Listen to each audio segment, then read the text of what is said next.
ഒരു കോഴിക്കോട് രുചിയുടെ പുതിയൊരു വീഡിയോയിലേക്ക് എല്ലാവർക്കും സ്വാഗതം. നമ്മുടെ തൊടിയിലൊക്കെ ഇഷ്ടം പോലെ ഉണ്ടാവുന്നൊരു പച്ചക്കറിയാണ് പപ്പായ. പപ്പായ വെച്ചിട്ട് ടേസ്റ്റി ഹെൽത്തി ആയിട്ടുള്ളൊരു തോരൻ ഉണ്ടാക്കുന്നതാണ് കേട്ടോ അന്ന് വീഡിയോയിലിട്ടിട്ടുള്ള റെസിപ്പി. അപ്പോൾ ഈ തോരൻ ഉണ്ടാക്കാൻ വേണ്ടിയിട്ട് ഒരു പപ്പായേൻ്റെ 1/4 ഭാഗമാണ് എടുത്തത്. വലിയ പപ്പായ ആയിരുന്നു, അപ്പോൾ മുഴുവൻ വേണ്ട, അപ്പോൾ 1/4 ഭാഗമാണ് എടുത്തത്. അതിൻ്റെ മീതത്തെ തോലും കുരുവൊക്കെ കളഞ്ഞിട്ട് 1-2 പ്രാവശ്യം നല്ലോണം കഴുകിയെടുത്തിട്ടുണ്ട്. ഇതിനൊരു കറി ഉണ്ടല്ലോ, അത് ശരിക്കും പോകണം. എന്നിട്ട് ഇതുപോലെ ഗ്രേറ്റ് ചെയ്തെടുത്തിരിക്കുകയാണ് കേട്ടോ. ഇനി അതിലേക്ക് 1 കപ്പ് തേങ്ങ ചിരകിയതും 2 പച്ചമുളകും ചെറുതായി അരിഞ്ഞിട്ട് ഇടുക. പിന്നെ ഇതിലേക്ക് പാകത്തിനുള്ള ഉപ്പ്, 1/4 ടീസ്പൂണ് മഞ്ഞൾപ്പൊടി ഇതിട്ടിട്ട് കൈ കൊണ്ടൊക്കെ കൂടി നല്ലോണം ഒന്ന് കൂട്ടി കുഴച്ചിട്ട് മിക്സാക്കുക. ഈ തോരനിൽ ലാസ്റ്റ് 2 ചേരുവകളും കൂടി ചേർത്ത് കൊടുക്കുന്നുണ്ട്. വീഡിയോ സ്കിപ്പ് ചെയ്യാതെ കണ്ടാലേ അതെന്താണെന്ന് അറിയുള്ളൂ കേട്ടോ.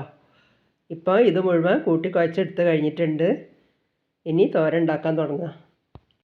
അതിനൊരു ചീനച്ചട്ടി അടുപ്പത്തേക്ക് വെച്ചിട്ടുണ്ട്. 1.5 ടേബിൾ സ്പൂൺ വെളിച്ചെണ്ണ ഒഴിച്ചു കൊടുത്തിട്ട് വെളിച്ചെണ്ണ ചൂടായി വരുന്ന സമയത്ത് 1/2 ടീസ്പൂൺ കടുകിട്ട് പൊട്ടിക്കുക. ഇപ്പം കടുക് പൊട്ടി വന്നിട്ടുണ്ട്. ഇനി കുറച്ച് കറിവേപ്പില ഇട്ടൊന്ന് മൂപ്പിക്കുക. ഇതിലേക്ക് വറ്റൽമുളക് മുറിച്ചിട്ട് മൂപ്പിക്കില്ല കേട്ടോ, അതിന് പകരം പച്ചമുളകും ലാസ്റ്റ് കുറച്ച് ചില്ലി ഫ്ലേക്സാണ് ചേർത്ത് കൊടുക്കുന്നത്. ഇനി ആ പപ്പായക്കൂട്ട് അതിലേക്ക് ഇട്ടിട്ട് നല്ലോണമൊക്കെ കൂടി ഒന്ന് ഇളക്കി യോജിപ്പിക്കുക.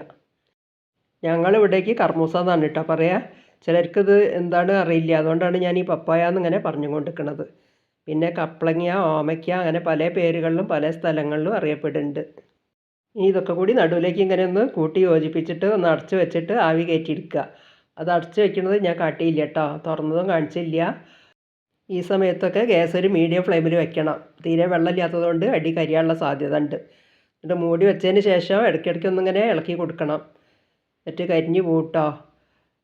അപ്പോൾ ഒന്ന് വെന്തില്ലായിരുന്നു, ഒന്നും കൂടി ഞാനിതുപോലെ അടച്ച് വെച്ചിട്ടുണ്ട്. ഇനി മൂടി തുറന്ന് വെക്കുക. ഇപ്പോൾ തോരനൊക്കെ നല്ലോണം വെന്ത് സെറ്റായിട്ട് വന്നിട്ടുണ്ട്. കൂടി ഒന്ന് ഇളക്കി യോജിപ്പിക്കുക.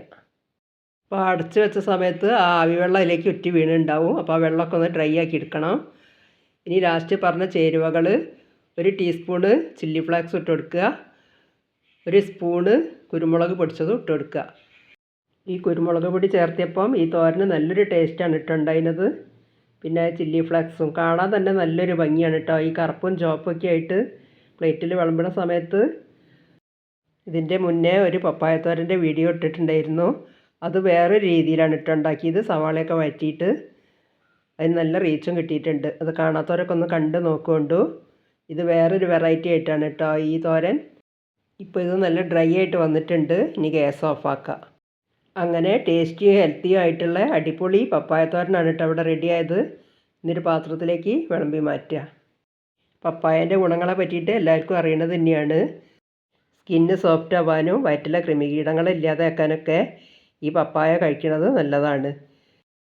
അപ്പോൾ ഇനി പപ്പായ കിട്ടുന്ന സമയത്ത് ആരും വെറുതെ കളയാതെ ഇതുപോലെ തോരനായിട്ടും ഉപ്പേരിയായിട്ടും കറിയായിട്ടൊക്കെ വെച്ച് കഴിക്കുക. എന്തായാലും വളമടിക്കാത്ത സാധനമാണ്, നാച്ചുറൽ ആയിട്ടുള്ളതല്ലേ.